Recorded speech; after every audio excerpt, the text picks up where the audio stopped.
Hey, good morning, it's Owen, Bigland. This is the Inside Edge video blog. It's that time of year again. We're into the new year 2016. I'm already getting a number of media outlets, newspapers, both from back east, locally, as well as in the United States, that have contacted me for my annual 2016 predictions for Vancouver real estate. And if you watch my blogs from the previous 5 years, you'll know that most of these analysts or these media outlets want to know what the prices are going to do for Vancouver real estate. Are you in a bubble? Is the bubble going to burst in 2016? And go back to my other yearly prediction blogs. As you know, I never get into predictions in the short term because nobody knows what the price of real estate is going to do in the short term. In the long term, it's going to be a moonshot. In the short term, there's all kinds of ups and downs in the intermediate periods there. So if nothing has changed with that, and I'll do a blog about that later this winter here on my predictions. But, example, nobody saw 2015 detached homes in Richmond or East Vancouver going up anywhere from 20 to 35%. Nobody saw that coming. For all we know, it could do that again. Who knows? But so after I deflect the question about what prices are going to do in the short term, and I tell them I don't go there because nobody knows, then I had a reporter from back east ask me then, well, what do you see for trends in real estate moving forward in the Vancouver area? And I thought that was a good question. And so I thought I'd do a video blog on it here because I do see some things that are starting to form in Vancouver real estate and kind of where the market is going as far as trends. Now, two of them I've talked about before. One I talked about last fall was that having a parking space in a downtown Vancouver unit now isn't mandatory. 10 years ago, or longer than that, it was. Nowadays, I'm starting to see more and more younger people coming in, either as renters or buyers, who are bypassing the car. These millennials now, the car isn't all that important to them. What is important is they want to live in the downtown core. They're working downtown. Their friends are there. Their entertainment, their clubs, their concerts, culture, everything is in the downtown core. So they want to live there, and they're able to either just walk or ride their bike, or I think Uber is going to be coming back here soon, or to just use a car share. And the reason they're able to get into the downtown core is because they have bypassed the car. The car now, to run a typical car with insurance and gas and maintenance and to purchase the car, you're probably looking at $500, $600 a month, give or take. So they're taking that $500 that wasn't going to the car, and that is going into either buying or renting a better unit in the downtown core. So that's a trend I'm seeing more of. The other thing I've talked about briefly too is that you're seeing the unit sizes shrinking.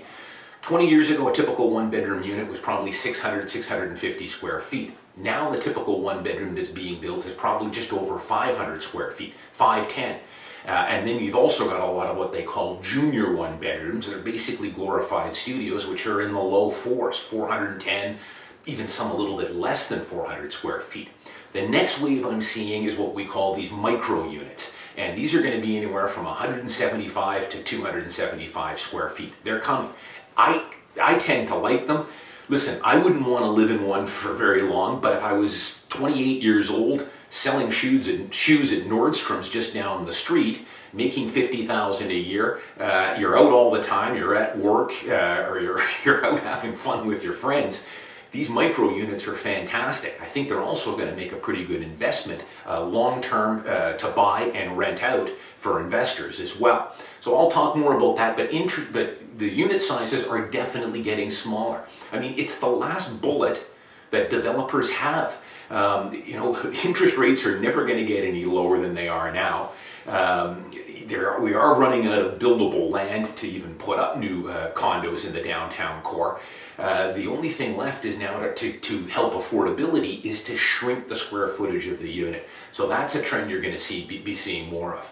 The final trend I'm starting to see, and this has been playing out in the United States for the last 10 years now. If you follow the United States, you'll know that in the 80s there was a flight out to the suburbs. People would work downtown in cities like Dallas, Atlanta, San Francisco, Los Angeles, New York even to some extent, and then they would live out in the suburbs. Well, for the last 10 years, you're starting to see in the States people getting incredibly infuriated with the commute times, the cost it takes to get into the city to work and then drive back out. Some of these people are having, an hour and 15 minutes each way, 2.5 hours round trip, plus the gas, plus the stress. In Vancouver, we've got the exact same thing. Let's face it, the government here isn't building any more roads, and anything they are upgrading as far as bridges is going to be tolled. So in the United States now, you're seeing a flight back into urban living. People want to now live back in the cities, and they want to be able to ride their bike or walk to work or have a very short commute to work, because they're starting to realize, what am I doing? 3 hours in my car every day, I'm stressed out, I'm losing my hair from the stress, and it's just lost productivity time that could be spent doing other things, working, making money, spending time with your family.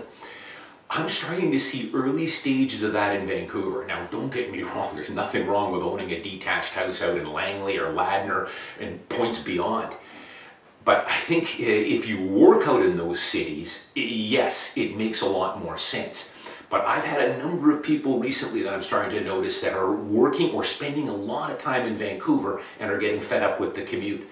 And I think we're going to see a flight back into the cities as well. And I can tell you that as far as millennials go, younger people, I don't meet many of them that want to live out in Surrey or Ladner or Langley or Fort Langley or Cloverdale or wherever.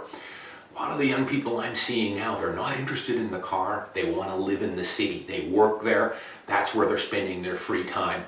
So I think, Vancouver has always been an urban center, unlike most U.S. cities. We've always had a lot of residential downtown. But of course, there's also been a flight out to the suburbs as well. Detached homes are getting more and more out of reach for people. I think a lot of millennials now have kind of given up on the dream of ever owning a detached home. But you know what? A lot of them are fine. They want to live in the city. They don't need 2,000 or 3,000 square feet anyways.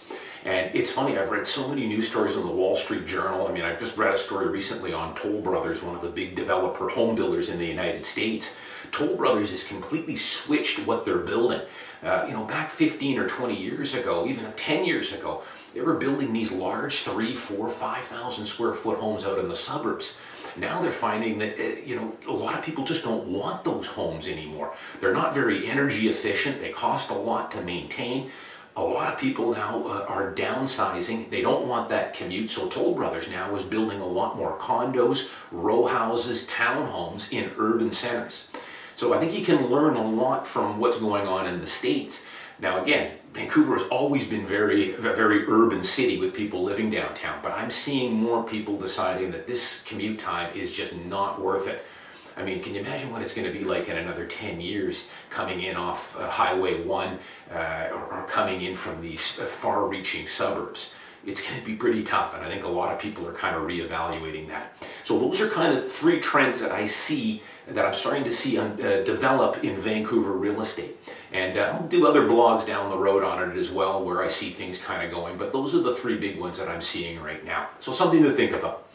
As always, I'm Owen Bigland. You can always reach me at owen@owenbigland.com or go to my website, owenbigland.com. Thanks for watching.